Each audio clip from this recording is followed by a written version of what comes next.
sexe serait la clé.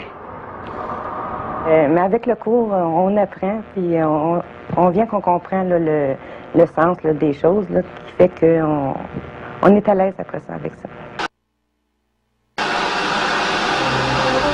Parfois en voyage, je déménage à Laval, juste à côté de l'hôpital Cité de la Santé. À mon âge, on aime le confort. Il y a des parcs tout autour et plein de choses à faire. C'est des vacances à l'année. Allez visiter la...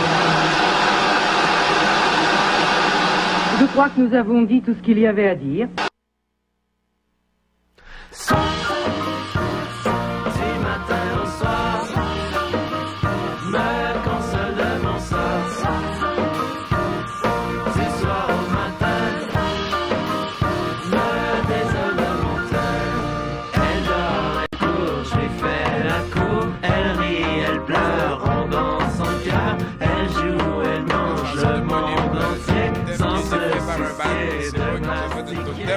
Non, c'est plus vrai. Certains Étienne Forêt les a contactés. Et Polype, le band, n'existe plus. On n'aura jamais une version adaptée à nous.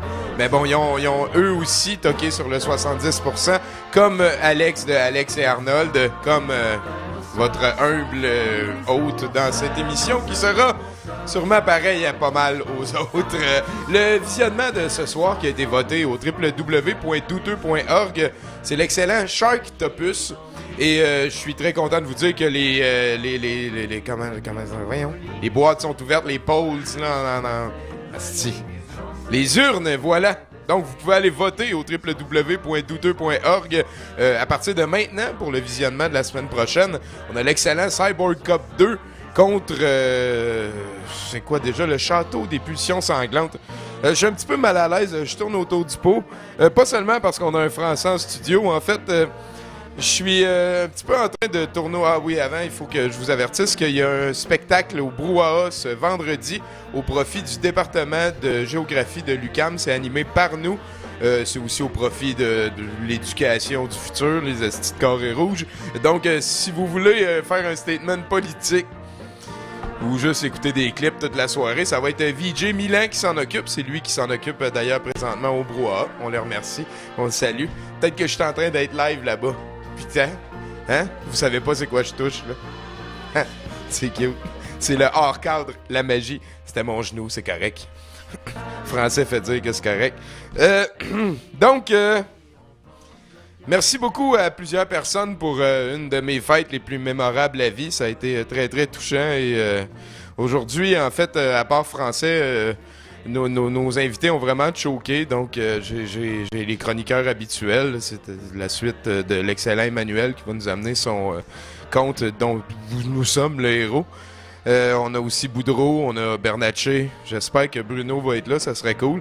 J'avais invité Étienne aussi à venir faire un tour parce que je suis très content d'avoir presque tout le monde pour pouvoir vous informer que après 10 ans de carrière bénévole à la barre d'un show comme ça, je suis en train de vous dire un petit peu par la bande en cherchant mes mots que... Poisson d'avril! Non, là-dessus...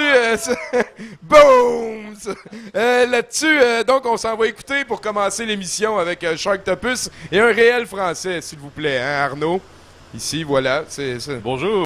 Bon, et voilà, tu vois, ça s'est parlé en plus. Donc, on s'en va commencer l'émission en écoutant un clip. C'est une nouveauté, c'est tout frais. C'est Magie, qui est un de nos bandes d'affiliés qu'on adore. C'est le comptable et puis toutes sortes d'amis qui sont là-dedans. Écoutez, parce que sinon, vous n'avez pas compris. Merci à 70%. C'est pas mal ça. Là, on a une grosse émission, puis vous pouvez aller voter. Puis vous savez pas c'est quoi je me suis touché. Sur douteux.tv, la télé des délaissés. Merci.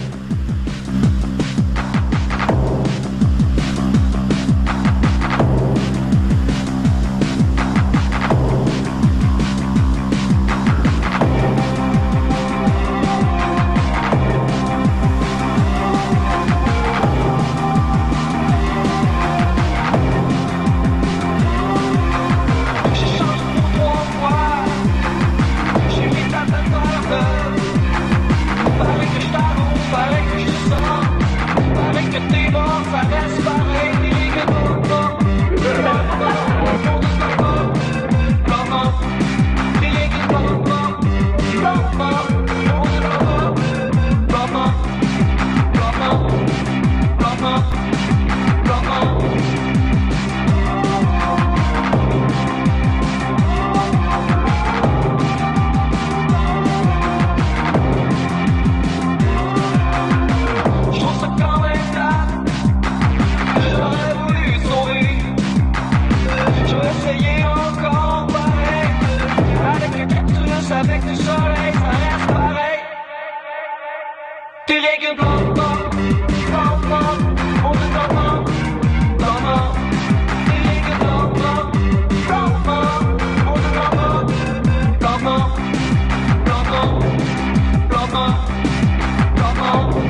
Le daimyo ici présent vous prend pour une sorcière qui aurait envoûté et fait disparaître son fils.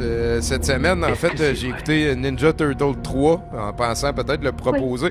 Écoutez la finale de ce dialogue-là entre une présumée sorcière qui vient du futur, April O'Neil, qui a miniaturisé des musiciens dans son Walkman explosé, et l'excellent acteur qui joue le sous-gars que... je sais pas, là. C'est ça. Checkez bien la fin. Alors vas-y, sorcière. Rétrécis-moi. Hé, le Julot, ne viens pas me chercher des crosses. Ou je te métamorphose en flaque de vomi de porc en graisse à la peau de grenouille.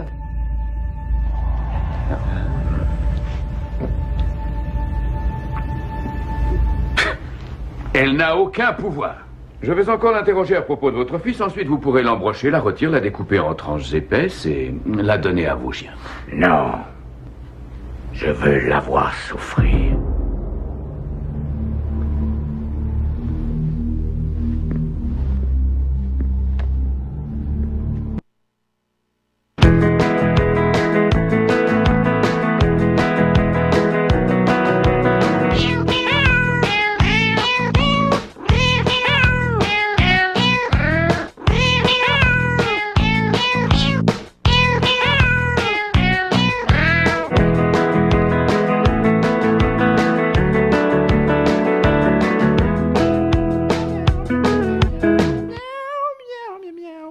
Hey, merci Simon Predge pour ce merveilleux indicatif.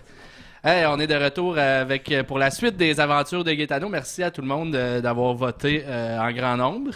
Je suis heureux de vous annoncer que l'option numéro 1 a gagné par une grande marge. Un bon sur au moins 60% des Peux-tu nous répéter les 3 options? Oui, les options étaient le numéro 1, il partait à l'aventure avec son très fidèle compagnon Gunther. Le numéro 2, il lâchait la job d'aventurier pour aller se concentrer sur sa relation avec Brunilda. Oui, et le Brunilda. numéro 3, il restait au bar et buvait. Moi j'ai voté pour le 3 aussi. Mais peut-être... Parce que le personnage de l'aubergiste était... Mais tu n'es qu'une seule personne dans une marée de... Et voilà, peux-tu nous répéter où on en était? Mettons, Alors, oui, Brunilda lui avait donné un ultimatum pour qu'il quitte le monde de l'aventure et qu'il se trouve une job comme faux. Finalement, vu que le monde a décidé autrement, il a décidé de suivre son ami Gunther pour l'amener à l'aventure. Il avait trouvé une carte donnée par un vieux, parce qu'il y a toujours un vieux. Et puis, c'est à peu près là où on va reprendre l'aventure. J'aimerais, avant qu'on commence, juste faire une petite annonce. J'aimerais souhaiter bonne fête à ma maman. Oh, c'est cute! C'est sa fête aujourd'hui. C'est sa fête aujourd'hui. Madame Côté. Oui, bonne fête, Madame Côté. Ben, je l'appelle pas Madame Côté, moi. Non, ben moi je fais ça. Ouais, toi, tu fais ça. Alors voilà, on reprend tout de suite le Gaetano. Alors, Gaetano et Gunther chevauchaient tranquillement sur les routes poussiéreuses suivant les indications de la carte fournie par l'incontournable vieux. Gunther sifflotait un air ringard pendant que Gaetano broyait du noir. Il aurait bien aimé dire au revoir à Brunilda avant son départ, mais elle était introuvable quand il était allé chercher son nécessaire d'aventurier. Il aurait tant voulu lui expliquer que cette fois, c'était la dernière, qu'il comptait bien pouvoir se payer une fermette avec les dividendes de, non pas une énième pénultième aventure, mais bien cette ultime quête ou plus communément connue sous le nom de... Je l'ai sur le bord des lèvres! De dernière mission! Oh yeah, voilà, pour toi, Tommy. Gaetano ne pouvait guère se le cacher, l'enthousiasme de son compagnon l'avait gagné après avoir jeté un œil au vieux parchemin craquelé parsemé d'inscriptions dans une langue inconnue. Ce genre d'artefact est rarement décevant dans le domaine de l'aventure. Certains signes ne trompent pas. Les coins racornis, les symboles cabalistiques et les taches ocre laissées par ses propriétaires précédents. Le fait qu'un personnage ridé et mystérieux l'ait fourni pour une poignée de pièces d'or ne faisait qu'ajouter à la promesse d'un trésor en bout de ligne. Gunther arrêta sa monture et pointa vers une ruine qu'on pouvait apercevoir à travers les arbres en haut d'une colline avoisinante. « Cette ruine apparaît sur la carte. Nous ne sommes plus très loin du gros X rouge !» s'exclama Gunther, cachant mal son enthousiasme. « Eh bien, allons-y, lui répliqua Gaetano, installant un carreau sur son arbalète, prêt à toute éventualité. Coupant à travers bois, les deux compagnons surgirent alors dans une grande plaine avec un énorme cairn en son centre. Ils guidèrent tranquillement leur monture vers le tas de pierre dans lequel on pouvait apercevoir une ouverture, laissant deviner une grotte ou un souterrain quelconque. Mettant pied à terre, Gunther s'alluma une torche. Dans l'autre main, il s'équipa de sa fidèle hache d'armes et se dirigea d'un pas assuré vers le seuil plongé dans la pénombre. Go Gunther. Tout à coup, alors que Gaetano allait l'imiter, un crissement intense se fit entendre et le tumulus se mit à trembler. Sous les yeux ébahis de nos deux héros, les pierres commencèrent à bouger puis à s'élever pour prendre la forme d'un humanoïde aux proportions impressionnantes. Le golem rugit de toute la force de ses poumons, pierres, en tout cas. Toujours est-il qu'il y eut un profond grondement provenant de cette masse de pierres et tout ceci ne disait rien qui vaille à ni l'un ni l'autre des hommes qui prenaient soudainement conscience de la fragilité de l'épiderme humain et la mollesse de leur cartilage. Plongeant habilement sous un lent coup de poing calcaire, Gunther se précipita vers la créature et tenta de lui asséner un coup de taille de toutes ses forces. Le résultat ne fut pas très probant, faisant jaillir une gerbe d'étincelles et arrachant à peine quelques éclats de pierre. Le trait d'arbalète qu'avait dirigé Gaetano vers la tête du golem n'eut guère plus d'effet et ricocha vivement à travers les arbres sans laisser de traces sur sa victime. Ne désespérant pas, les deux guerriers redoublèrent d'ardeur pour trouver une faille dans l'aménagement paysager qui tentait dorénavant de les tuer. Les coups de la créature étaient certes là, mais la puissance qui les accompagnait compensait amplement. Chaque coup à moitié esquivé laissait de sombres échymoses et Gaetano tentait de garder une distance prudente tout en essayant d'accaparer l'attention de la créature. Il avait cru apercevoir une lueur sur la nuque du monstre, une pierre qui pulsait lentement. Il tentait de contourner la créature lorsque le golem pivota vivement sur lui-même, surprenant ses antagonistes. Un puissant coup projeta Gaetano dans les airs et il chuta lourdement près de ce qui restait du cairn. Il allait se relever lorsque son regard tomba sur une pierre différente des autres. Une gemme grosse comme le poing qui reflétait la lumière du soleil de mille éclats.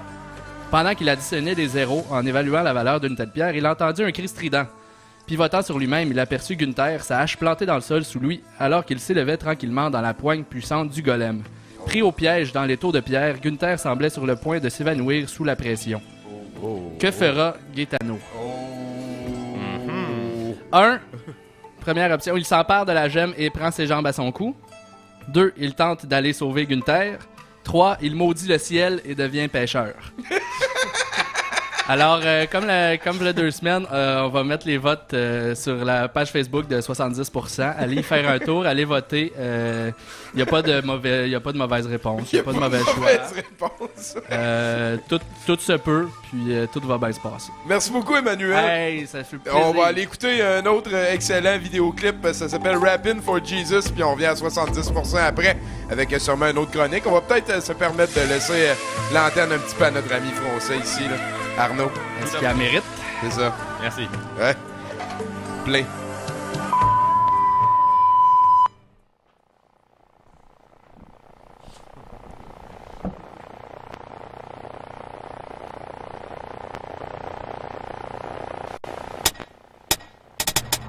Well, I wrote this song for the Christian youth. I want to teach kids the Christian truth. If you want to reach those kids on the street, then you gotta do a rap to a hip-hop beat. So I gave my sermon an urban kick. My rhymes are fly, my beats are sick. My crew is big and it keeps getting bigger. That's 'cause Jesus Christ is my nigga. Woo!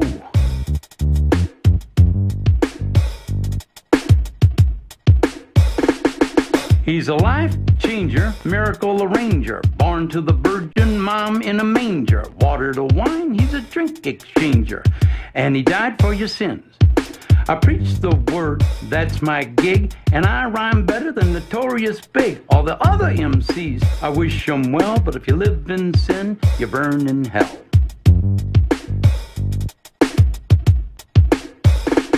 Now I'ma pass the mic to my lovely wife. She's a fly MC and the light of my life. So to bust a rhyme without further ado, take it away, Mary Sue.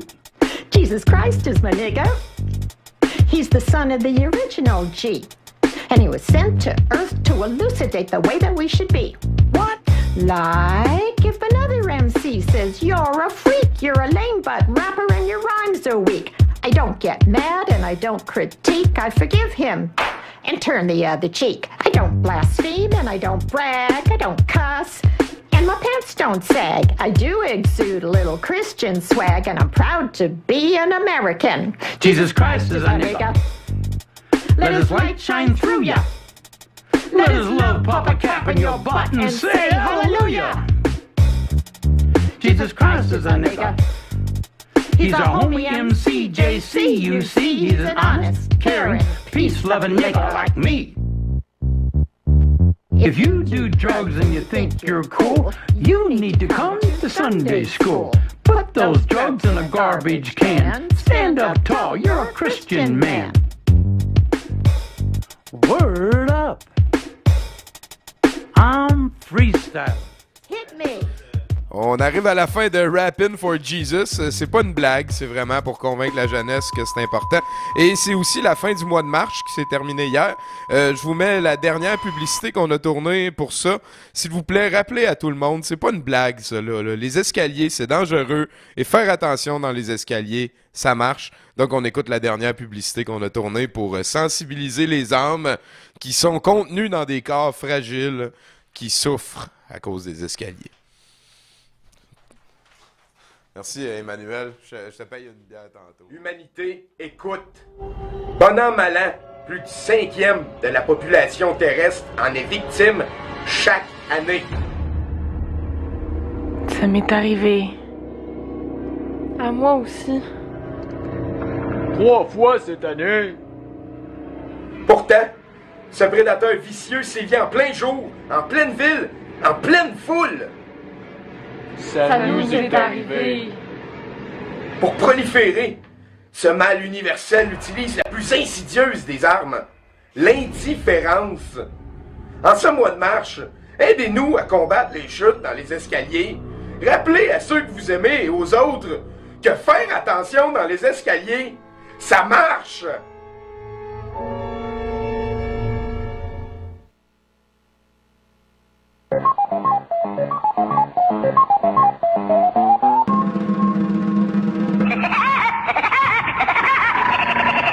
Ça me fait rire, ça.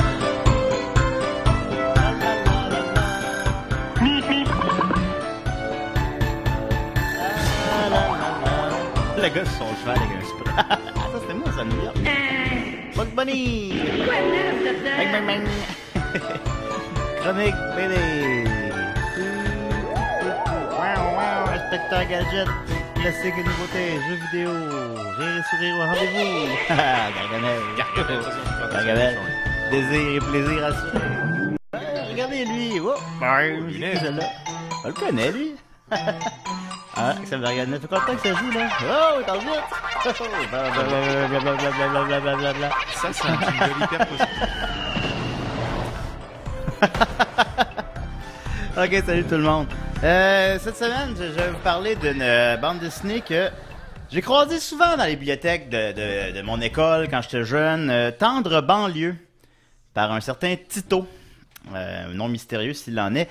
Ça, je voyais ça tout le temps passer quand j'étais jeune. Ça me tentait pas de le lire, ça me tentait pas de le lire. Eh boy, hein. Puis là, ben, à un moment donné, étant donné que j'ai parlé de toutes les bandes dessinées qui existaient déjà à l'émission, ben, j'étais rendu à... J'étais rendu à Tendre banlieue et j'étais attiré par le titre Le père de Julien. Parce que c'est mon prénom, fait que c'est ça. Mais ça ne traite pas vraiment de mon père finalement. En fait, ça traite... Je l'ai lu cet après-midi, il pleuvait dehors, c'était déprimant.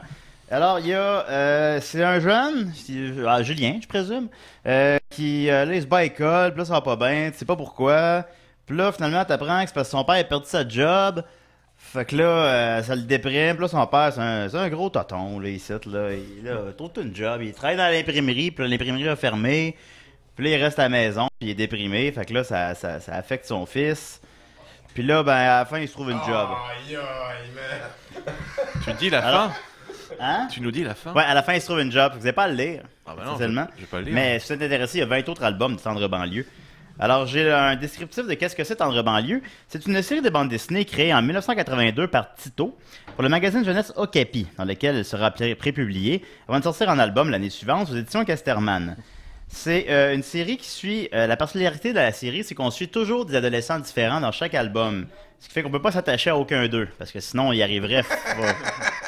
Sinon, c'est sûr qu'on s'attacherait à eux, mais c'est ça. C'est comme pour le hamster de la classe de biologie. Là, ouais, c'est ça. On le revoit pas. Fait que c'est toujours des nouveaux personnages à chaque album, mais ce qui relie les albums plutôt, c'est que ça se passe dans la même banlieue, mais ça, je sais pas trop, là, mais en tout cas. Et c'est inspiré par des jeunes de l'entourage de M. Tito, que moi, je soupçonne être pédophile, selon moi. De ça, la série entendu. J'espère qu'il va... Non, c'est pas vrai. Non, Tito est super bon. La série aborde de manière simple et optimiste certains problèmes de société, le chômage des parents, l'illettrisme, les handicaps, etc., mais également des aspects plus positifs de la vie de banlieue, comme des histoires sentimentales, évoquant parfois l'homosexualité, la formation de groupes de musique, etc. Fait que dans le fond, ben, c'est comme Ramdam ou Watatata, là, mais en bande dessinée. C'est ça. Fait qu'il y a 20 albums. Quand même, depuis 1983. 20 adolescents? Il y a 20 adolescents différents. Depuis 1983, puis j'en ai lu aucun, sauf Le Père de Julien. Alors je me suis dit que j'allais me baser sur les titres d'albums et essayer d'en deviner le contenu. Ah, c'est bon, ça. J'aime ça quand tu fais ça. Ouais, c'est une petite technique que j'ai trouvée. Ouais. Alors voilà, le premier tome 1 en 1983, Virginie. Une paraplégique héroïnomane vit les difficultés d'être analphabète dans un milieu défavorisé où il fait toujours chaud.